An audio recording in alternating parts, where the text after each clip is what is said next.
Welcome to Gangsters Paradise Reviews. Today we will be kicking some knowledge on the infamous Nike Cortez, the sneaker that can get your ass straight smoked real quick wearing in the wrong hood. Let me introduce myself real quick. The name is Johnny Doe, aka John Doe. I will be your host and narrator for this review. My voice and face have been changed and covered up to protect you from seeing too much, and me from fucking snitches. With that said, let's get down to it. The Nike Cortez is the first track shoe released by Nike in 1972, and is thought to be the real aspect to the success of the company. The Nike Cortez was first designed by Nike co-founder Bill Bowerman, trying to make a comfortable but durable running shoe for distance training and road running. Plus, the shoe was good for the occasional foot chase with the police, could outrun them fat police officers pretty easy back in the day with the G-Nikes. Anyway, the Nike Cortez was released at the peak of the 1972 Summer Olympics, and gained popularity by people pretty quick. The original name for the shoe was Mexico, which came from the 1968 Summer Olympic Games, which were held in Mexico. Once the Olympics were over, the name change on the shoe occurred, this time looking for something more dope. Nike then decided on the name Aztec, but Adidas then straight threatened that ass by suing because it was too close to their Azteca gold track shoe. Not too long after they decided on the name Cortez, which paid tribute to Hernan Cortez, the Spanish conquistador who caused the fall of the Aztec Empire, and to think on it, it was a straight fuck you to Adidas. That was cold-blooded! Pretty much letting them know, shit, you're the Aztecs, we are Cortez, and we about to conquer that ass. The Nike Cortez was a key to the success of Nike Incorporated. The demand for the shoe grew massive nearly immediately after people noticed that the Nike Cortez was being worn by the 1972 U.S. Olympic athletes. Sales reached $800,000 during the first year, which was a 100% sales increase over the 8,000 sales from the following weak-ass year of selling the Tiger brand shoes. This massive come-up lit the start to placing Nike Incorporated on the pathway to conquer. They straight creeped on a come-up. Today Nike has grown into a multi-billion-dollar corporation and slings shoes and other gear in more than 160 countries while employing more than 35,000 people. Over the past 20 years, the Nike Cortez has been redesigned a shitload of times.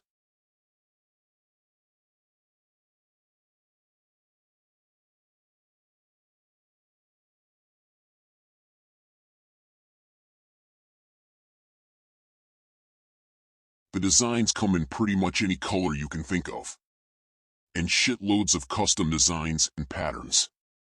Shit, a few celebrities even have their own designs, such as Kendrick Lamar. Then to top it off, they make a kid and toddler-sized shoe of the Cortez, which is pretty damn cool. They even make a heel for you spooky-ass cholas out there. Check it out. And like the slogan says, comes with a free Sharpie with every purchase. So you better get on it, mija. Damn! You're probably staring all mad at your phone like this now, huh? My bad. Alright, enough history class and bullshitting. Now let's get into why this shoe is being reviewed on Gangsters Paradise. The Cortez gained mad street cred in the 80s and 1990s with Chicano and Black Street gangs in California and many other states. Then the fact popular gangster rappers such as Eazy-E and Snoop Dogg sported the shoe only cemented its newfound culture. Speaking on culture, the sneaker became a big part of Chicano culture and had a big impact on its fashion and the way a Chicano gangster would dress like even to this day. The homies rocked them with some khaki slacks or shorts with knee-high socks, which they mainly wore Dickies brand slacks, which we will get into another video sometime. The impact was so big not just the gangster wanted to rock them anymore, but all who enjoy the Chicano culture. to the point even Japanese men from Japan were dressing like Gangster mobbing their Nike Cortez. Now here is a little footage on the culture and the shoe from the homies themselves. To me, LA is one of the most influential cities in the world. Our style is embraced on other sides of the planet. It's something about the black and gray tattoos, the lowriders, the white tees. They want to be a part of the Chicano, Mexican-American view of life. When we show up looking like this, people automatically judge us. But when they find out what type of people we are, they're like, oh shit. It's the pulse of the city. It's the heartbeat of Los Angeles. The roots of this city are Chicano.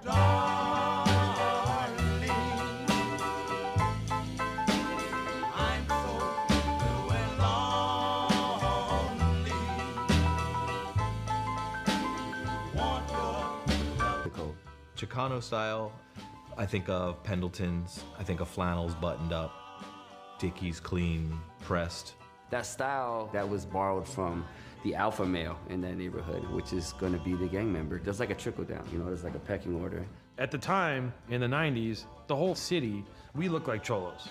A lot of the fashion references were from people in jail. You know, Dickies, like sagging your pants. We tried to take the negative and make it positive. When you're from a marginalized culture, you use style as resistance. It might be your hoops and it could be your Cortez. Hold up. Wait a minute. I would like to pause for the cause and say that chick was banging. Like me a long tail like that. A little something to grab onto. You know what I mean.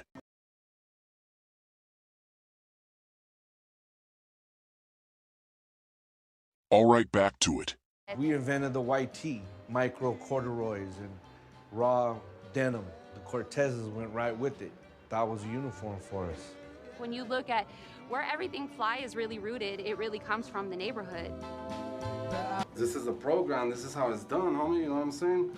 Before we hit them streets, homie, gotta be crispy, dog. Fly till I die. G'd up from the feet up, dog, all the time. Can't get caught slipping, homie, you know what I mean? Looking raggedy, dog. Chris used to, you cut your fingers, dog. I think just in culture in general, when you don't have a lot and you're stretching what you can, what you do have, you want it to look good, you want to look clean, you want to look presentable, you want to feel like I'm just as good as the next, even though I don't have the same amount. It still has their teeth, so I could still ride with these for a little more. Once they're gone, that's it, I throw the shits in the trash and go buy another pair. You know, I remember a certain time when I used to mural cars, I would have to get a new pair of Cortez every Friday, you know, because I beat them up over the week. Straight up, this homie right here, Mr. Cartoons, has had huge impact on the culture too. So it's pretty fucking dope Nike let him design his own Cortez. Designing my own little clothes, so I already knew kind of the process of it. I knew one person that worked at Nike. I'm gonna go picture it. West Coast, Mr. Cartoon, Nike, Cortez. That's a good idea. You go stand in line, you know? Everyone wants to do a shoe. The first one I did was the Aztec Cortez. Being the name was a Cortez, the Aztec thing, it was clashing. I wanted to show the Spaniards coming and fighting and battling the Aztecs. When you look at the Aztec warrior, he has a big brush on him. They didn't grow facial hair like that. It was the Moors coming over, escaping the Spanish Inquisition that melted into the people. They left their mark, and their mark was facial hair. That Aztec warrior is a modern-day Chicano that I drew right there. And then at the same time, we did the LA shoe and actually embossed the LA on the side of the shoe. So 10 years later, it's 2017, it's the 45-year anniversary of the Cortez. If these two shoes were to have a baby, it would look like this. You know, I knew I had to do a white shoe. Once again, Nike let me do my own font, do my own style script. Then for the final, we came in, and this was a lot of people's favorite, the diamond style tuck and roll shoe, paying homage to the interiors of our lowriders. Cortez people, you could call them the frontliners of Los Angeles, you know what I'm saying? My dad is my LA inspo when it comes to fashion. He wore Dickies, he wore Cortezes. We see it all the time, people reappropriating the hoops and the Cortezes in high fashion magazines. We started using the Cortez Fall 16 and we've since continued to use it. Vogue totally picked up on it, and there was an article on Vogue.com about how it's the return of the Cortez. The tattooing, the cars, all that brings people together. People all over the world are picking up on it. You're right, white tees are the shit. You're right, these portraits and fine line and classic cars tattooed on your arm just looks better than the rest of it. It's kind of going as far as Tokyo. I've seen it look in Tokyo, I've seen it look in London, and yes, in those epicenters, it kind of just spreads out from there. For me, it works because I'm not trying to sell Chicano art. That's what I am and the way I draw. I want to keep us up. I want to make my culture the bomb, you know, the shit. Shit, but the sad part is that is just one side to the culture. The other side, the real gang culture that comes with this shoe, can be dark and deadly. Like I said in the beginning of the video, this shoe can get your ass blown away real quick wearing in the wrong hood. For instance, back in 2013, 4 teenagers ages 13 to 16 were shot at and wounded in Brentwood, California for wearing the sneaker. The story goes the little homies were kicking back one evening when a car pulled up on them. A man then pointed out and asked one of the kids why he was wearing a pair of Cortez. The youngster responded by saying, "Don't worry about it." The balls on this kid, man. With that said, one of the suspects replied, "Gangsters wear that shoe." Then the car drove off, then flipped a bitch and started bucking at and wounding all 4 teens. All 4 boys were hospitalized, with one needing major surgery. Well, on that note, our time here on this review comes to an end. Your boy Johnny Doe signing out. I am gonna leave you on this note though. Keep it G'd up from the feet up, homies. And for yous out there that have no idea the background on a certain shoe or style, might want to look into it before you rock that shit. Might catch yourself sporting a brand new toe tag instead.